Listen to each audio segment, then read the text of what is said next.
दोस्तों हम बात कर रहे हैं नॉर्मन विंसेंट पील की world famous best seller book सकारात्मक सोच की शक्ति the power of positive thinking book की। इस किताब में लेखक ने पॉजिटिव सोच की ताकत के बारे में बताया है। उन्होंने बताया है कि किस तरह हम अपनी पॉजिटिव सोच के द्वारा अपने सेल्फ कॉन्फिडेंस को बढ़ा सकते हैं, कैसे अपनी ज़िंदगी की समस्याओं को सुलझा सकते हैं और कैसे पॉजिटिव थिंकिंग की मदद से मनचाही सफलता और खुशियां हासिल कर अपनी ज़िंदगी बदल सकते हैं। दोस्तों ये वीडियो का 4th पार्ट है। अगर अभी तक आपने इस वीडियो के बाकी पार्ट्स को नहीं देखा है तो लिंक नीचे डिस्क्रिप्शन में दे दिया हूँ। इस वीडियो को देखने के बाद आप उसे ज़रूर देखें। अध्याय 7, अच्छे परिणामों की उम्मीद करेंगे तो अच्छे परिणाम मिलेंगे। Expect the best and get it. दोस्तों जब हम बुरे की उम्मीद करते हैं तो बुरा ही होता है, लेकिन जब हम अच्छे की उम्मीद करते हैं तो सब अच्छा होता है।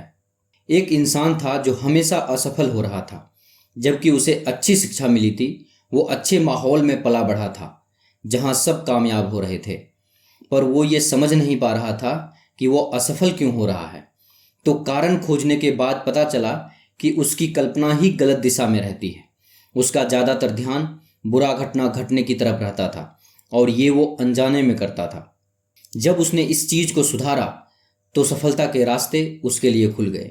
इसीलिए अगर आप जीवन में अच्छे और सुखद परिणाम चाहते हैं तो पहले आपको उसकी कल्पना करनी होगी और विश्वास करना होगा कि वो आपको ज़रूर मिलेगा।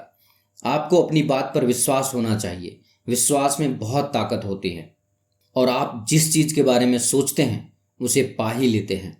उम्मीद रखना सीखिए, ना कि शक करना। लेकिन इसका मतलब ये नहीं है कि आप कुछ भी उल्टा सीधा सोचने लगे और चाहें कि वो पूरी हो जाए। अगर आप भगवान पर विश्वास रखते हैं तो आप हमेशा उन चीज़ों के बारे में सोचिए जो आपके लिए अच्छी है और आपके जीवन में आगे बढ़ने में हेल्पफुल है। आप ये सोचें आपकी खुशी क्या है, आपका लक्ष्य क्या है, और जब वो मिल जाएगा तो आप कैसा महसूस करेंगे। लेखक कहते हैं कुछ ऐसे वाक्य, कुछ ऐसे शब्द या ऐसे मुहावरे ढूंढ लीजिए जो आपको हमेशा अच्छा सोचने के लिए मजबूर करते हैं। फिर हर दिन उनमें से एक मुहावरा या एक वाक्य अपने दिमाग में डालिए और उसे बार बार बोलिए, स्पेशली तब जब आप सोने जा रहे हैं। इससे आपकी विश्वास की पावर को बढ़ने में बहुत मदद मिलती है और आप जो विश्वास करते हैं वैसा ही होने लगता है। सफलता पाने का यही मंत्र है कि आप अपनी जो भी इच्छा रखते हैं पूरी तरह उसमें खो जाएं। कई बार लोग कुछ नया काम शुरू तो करना चाहते हैं पर डर के कारण शुरू नहीं करते या शुरू करके असफल हो जाते हैं। कारण है वो सफलता से ज़्यादा उसमें आने वाली मुश्किलें और अड़चनें को सोचते हैं। इसीलिए अच्छे परिणाम पाना है तो अपने विश्वास की शक्ति को हर परेशानी से ऊपर रखिए ताकि जीवन में आप भी सबसे ऊपर रहें। इस दुनिया में हर परेशानी का समाधान होता ही है, तो आप परेशानियों को कल्पना न करके ये सोचने पर ध्यान लगाइए कि कैसे आप सफल होंगे। लेखक ने 4 वर्ड्स का एक फॉर्मूला दिया है, फेथ, पावर, वर्क्स, वंडर्स। इन 4 शब्दों को हमेशा खुद को याद दिलाते रहें। इन शब्दों में अदृश्य शक्ति छुपी हुई है जो आपकी सोच को पॉजिटिव बनाएगी, जिससे आपको अपने हर काम में सफलता मिलेगी। मेरा बेटा हर काम में असफल क्यों होता है? एक दुखी पिता ने अपने 30 साल के बेटे के बारे में पूछा। लेखक कहते हैं इस युवक की असफलता के बारे में समझना सचमुच मुश्किल था, क्योंकि उसके पास सब कुछ था। वह अच्छे परिवार से था, अच्छी शैक्षणिक योग्यता थी, बिजनेस की भी कई बेहतर संभावनाएं थी, फिर भी न जाने क्यों अपने काम में असफल हो जाता। वह जिस काम में हाथ डालता वह काम गड़बड़ हो जाता। वह बहुत कोशिश करता लेकिन सफलता उसके हाथ नहीं लगती। लेकिन एक दिन उसे इन सब सवालों का जवाब मिल गया। उसका असफलता का सिलसिला अब टूट चुका था। अब उसके पास सफलता का जादुई स्पर्श आ चुका था। अब उसका व्यक्तित्व केंद्रित था और शक्तियां प्रचुर थी। लेखक कहते हैं कुछ समय पहले मैं उसी युवक से मिला। मैंने उसकी प्रशंसा करते हुए कहा कि मुझे हैरानी हो रही है, कुछ समय पहले आप हर काम में असफल हो रहे थे, अब आपने एक मौलिक विचार को बेहतरीन बिजनेस में बदल दिया है। आप अपने समुदाय के लीडर बन चुके हैं। कृपया आप हमें इस उल्लेखनीय परिवर्तन के बारे में कुछ बताएं। उसने जवाब दिया, मैंने सिर्फ विश्वास का जादू सीख लिया। मैंने पाया कि अगर आप बुरे परिणामों की कल्पना करेंगे तो आपको बुरे ही परिणाम मिलेंगे। वह व्यक्ति कहता है कि यह चमत्कार बाइबल की एक सकारात्मक पंक्ति का अभ्यास करने से हुआ है, और वह पंक्ति थी, अगर आप में विश्वास हो तो आपके लिए सब कुछ संभव है। उसने कहा, मैं धार्मिक परिवार में बड़ा हुआ, मैंने यह पंक्ति कई बार सुनी थी, लेकिन उसका मुझ पर कोई खास असर नहीं हुआ। एक दिन मैंने आपके दिए गए भाषणों में सुना कि आप अपनी बातों में इसी बात पर ज़्यादा जोर दे रहे थे। तब मेरे अंदर एक बिजली सी कौंधी और मुझे पता चला कि मुझ में भी इसी बात की तो कमी थी। मेरे मस्तिष्क को विश्वास करने का, सकारात्मक चिंतन करने का, खुद और ईश्वर पर विश्वास करने का प्रशिक्षण नहीं मिला था। आपके सुझाव के अनुसार मैंने स्वयं को ईश्वर को सौंप दिया। मैंने खुद को सकारात्मक तरीके से सोचने का प्रशिक्षण दिया। इसके अलावा मैं सही तरीके से जीने की कोशिश करता हूँ, और जब मैंने इन सभी नीति को अपना लिया तो मेरे साथ होने वाली घटनाएं तुरंत ही बदल गई। मैं सबसे बुरे की बजाय सबसे अच्छे की उम्मीद करने की आदत डाल ली, और यही वजह है कि पिछले दिनों मेरे साथ सबसे अच्छी घटनाएं हुई। मुझे लगता है जैसे जादू हो गया है। लेखक कहते हैं, कुछ ऐसे शब्द, मुहावरे का वाक्य ढूंढ लीजिए जो हमेशा आपको अच्छा सोचने के लिए मजबूर करते हैं। फिर उनमें से हर दिन एक मुहावरे और वाक्य अपने दिमाग में डालिए। उसे बार बार दोहराइए, जब आप सुबह उठते हैं और जब आप सोने जा रहे हों, तब भी, जब भी आपको दिन में समय मिल जाए। इससे आपको एक सकारात्मक ऊर्जा का अनुभव होगा और आपका विश्वास बढ़ेगा, और आप जो विश्वास करते हैं वैसा ही होने लगता है। अध्याय 8, डोंट बिलीव इन डिफीट, हार में विश्वास ना करें। लेखक कहते हैं, अगर आप में हार के विचार हैं तो उसे अपने दिमाग से निकाल दें और खुद से ये कहें कि मैं हारने में विश्वास नहीं करता। कोई भी परेशानी, कोई भी मुश्किल इतनी बड़ी नहीं होती जिसे आप दूर ना कर सके। हमारे सोच में वो परेशानी बहुत बड़ी लगती है, पर जब हम हिम्मत करके उसका सामना करते हैं तो वो अपने आप छोटी हो जाती है। ऐसे लोग हुए हैं इस दुनिया में जिन्होंने हर तरह की मुश्किल परिस्थिति का सफलतापूर्वक सामना किया है, जिसमें वो भी मुश्किल शामिल है जो अभी आपके सामने है, और जो आपको पूरी तरह निराशाजनक दिख रही है, यही दूसरों को भी लग रहा था, परंतु उन्होंने इससे बाहर निकलने का कोई तरीका, पार होने का कोई राह खोज ही लिया। वैसे आप भी जिस भी परेशानी में हैं, आप उससे बाहर निकल सकते हैं। खुद में ये विश्वास रखें कि कोई भी परेशानी आपके आगे छोटी है। आप ऊपर वाले की मदद से कोई भी परेशानी से निकल सकते हैं।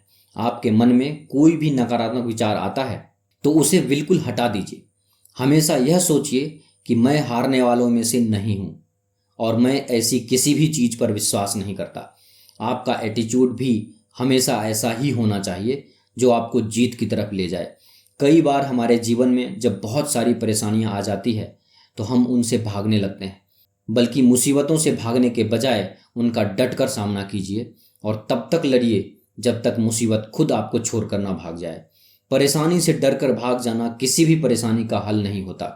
अगर आप में विश्वास है, आप अपने ईश्वर पर विश्वास करते हैं, तो हार जैसी किसी भी चीज़ पर भरोसा नहीं करेंगे। हम सबको भगवान ने कोई न कोई अनोखी शक्ति जरूर दी है, बस हमें उन पर अमल करने की ज़रूरत है।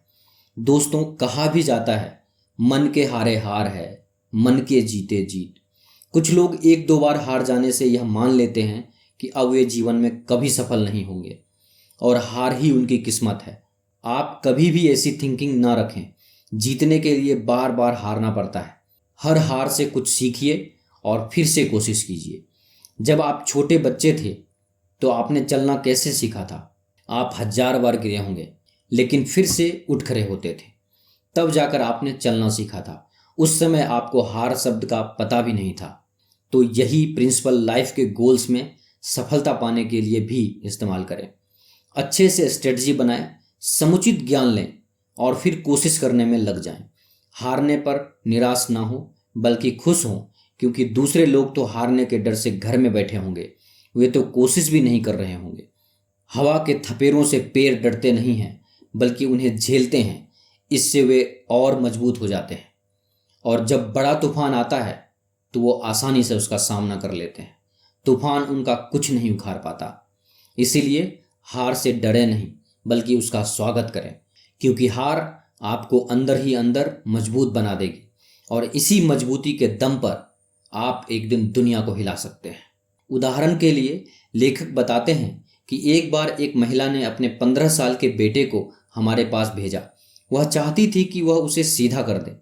उस महिला को इस बात से सच में चिढ़ छूटती थी कि वह कभी भी अपनी पढ़ाई में 70 से ज़्यादा नंबर नहीं ला पा रहा था। उस महिला ने अपने बेटे की ओर इशारा करते हुए कहा कि इस बच्चे में दिमाग बहुत है। लेखक कहते हैं, मैंने उस महिला से पूछा कि आपको कैसे पता? महिला ने कहा कि वह मेरा बेटा है। मैंने बहुत अच्छे कॉलेज से ग्रेजुएशन किया है और मैं मेरिट में आई थी। लड़का उदास होकर अंदर कमरे में चला गया। मैंने उस कमरे में जाकर उस लड़के से पूछा, क्या हुआ बेटे? उसने कहा, मैं नहीं जानता, मेरी माँ ने आपसे मुझे मिलने के लिए भेजा है। मैंने कहा, आपकी माँ कहती है कि आपको सिर्फ 70 ही नंबर मिलते हैं। लड़के ने कहा, हाँ मुझे इतने ही नंबर मिलते हैं और इससे भी बड़ी बात यह है कि मुझे इससे भी कम नंबर मिलते हैं।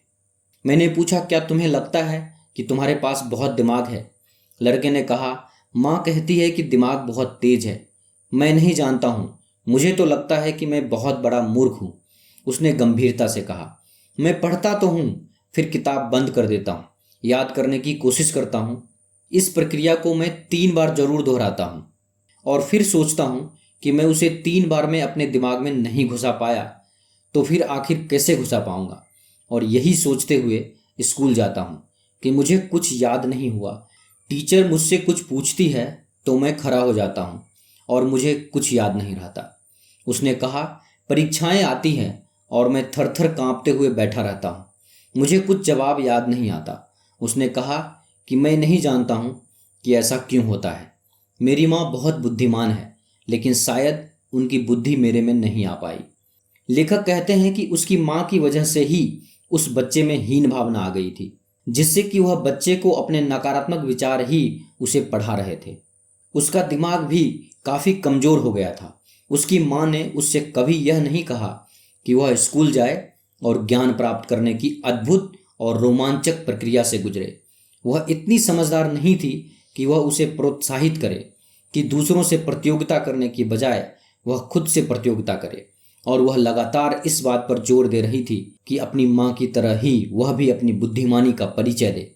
और इसी दबाव के कारण उस लड़के का दिमाग कुंद हो गया था।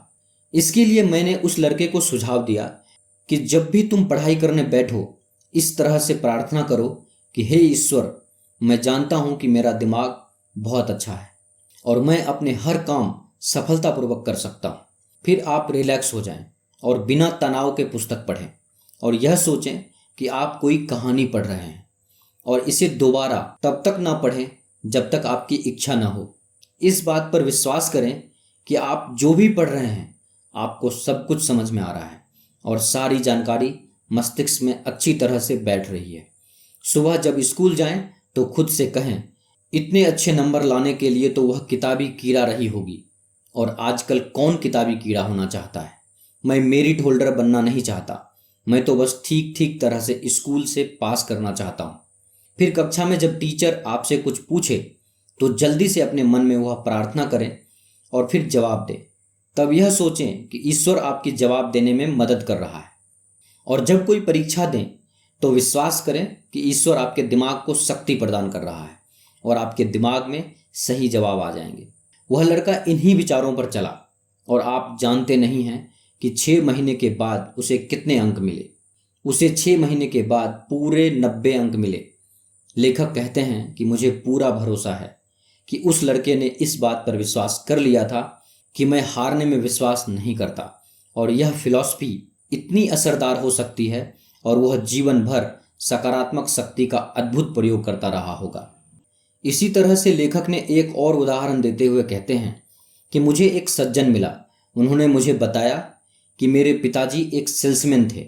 वह कभी हार्डवेयर का सामान बेचते थे, कभी चमड़े का तो कभी फर्नीचर का सामान बेचते थे। वह हर साल अपनी लाइन बदल लेते थे। मैं अक्सर उनको यह कहते हुए सुनता था कि वह माँ को बता रहे होते थे कि स्टेशनरी बैग या जो भी सामान वह बेच रहे होते थे उनकी यह आखिरी ट्रिप है। अगले साल हर चीज़ बदल जाएगी, अगले साल हम अमीर हो जाएंगे। उन्हें एक ऐसी फर्म में काम मिलने वाला है जिसका प्रोडक्ट खुद ब खुद बिक जाता है। बेचने में उन्हें मेहनत नहीं करनी पड़ेगी। वह हमेशा तनाव में रहते थे, हमेशा डरे हुए रहते थे और हमेशा अंधेरे में सीटी बजाए रखते थे। एक दिन उनके साथी सेल्समैन ने उन्हें 3 वाक्य की एक छोटी सी प्रार्थना दी। उन्होंने पिताजी से कहा कि ग्राहक से मिलने जाते समय इस प्रार्थना को दोहरा लें, और फिर पिताजी ने इसका प्रयोग किया। कुछ ही दिनों बाद इसके परिणाम चमत्कारिक थे। पहले सप्ताह में 85% लोगों को वह सामान बेचने में कामयाब हुए और इसी के दूसरे सप्ताह में उन्होंने 95% लोगों को सामान बेचा और उसमें सफलता पाई। और इसमें 16 सप्ताह तो ऐसे थे जिसमें पिताजी ने सामान बेचने का रिकॉर्ड बनाया था। पिताजी ने यह प्रार्थना कई दूसरे सेल्समैनों को भी दी और हर एक सेल्समैन को इसके आश्चर्यजनक परिणाम मिले। पिताजी ने जिस प्रार्थना का प्रयोग किया था वह यह थी, मुझे विश्वास है कि मुझे ईश्वर हमेशा राह दिखा रहा है। मुझे विश्वास है कि मैं हमेशा सही मोड़ पर चलूँगा। मुझे विश्वास है कि जहाँ राह नहीं है मेरे लिए वहाँ ईश्वर राह बना देगा। लेखक कहते हैं कि हर एक के जीवन में बाधाएं आती हैं। वह काल्पनिक नहीं है, लेकिन वह इतनी कठिन भी नहीं है जितनी कि वह दिखती है। आपका मानसिक नजरिया ही सबसे महत्वपूर्ण तत्व है। विश्वास करें कि सर्वशक्तिमान ईश्वर ने आप में वह शक्ति दी है जिससे आप हर एक परिस्थिति से ऊपर उठ सकें, बशर्ते आपकी निगाहें आपके शक्ति और ऊर्जा के स्रोत पर ही हो। आप खुद से यह दृढ़ता से कहते रहें कि शक्ति के माध्यम से आप वह सब कुछ कर सकते हैं जो आप करना चाहते हैं। विश्वास करें कि यह शक्तियां शरीर से सारे तनाव को बाहर निकाल रही हैं। आपके शरीर में यह शक्ति प्रवाहित हो रही है। इस पर विश्वास करें, विजय का एहसास आपको अवश्य होगा। आप अपनी समस्या पर नज़र डालें तो आपको पता चलेगा कि जो समस्या आपको परेशान कर रही है वह इतनी बड़ी नहीं है जितना आपने सोचा था। खुद से कहें, मुश्किल सिर्फ मानसिक होती है। मैं विजय के बारे में सोचता हूँ, मुझे विजय मिलेगी। हमेशा याद रखें, इसे एक कागज़ के टुकड़े पर लिख लें, अपने पर्स में रख लें, अपने टेबल पर चिपका लें या अपने शीशे में लगा लें और इसकी तरफ देखते रहें जब तक कि यह सत्य आपकी चेतना की गहराइयों में न उतर जाता, जब तक यह एक सकारात्मक सोच में नहीं बदल जाता। दोस्तों, ये वीडियो का 4th पार्ट है। अगर अभी तक आपने इस वीडियो के बाकी पार्ट्स को नहीं देखा है तो लिंक नीचे डिस्क्रिप्शन में दे दिया हूँ, आप उसे ज़रूर देखें।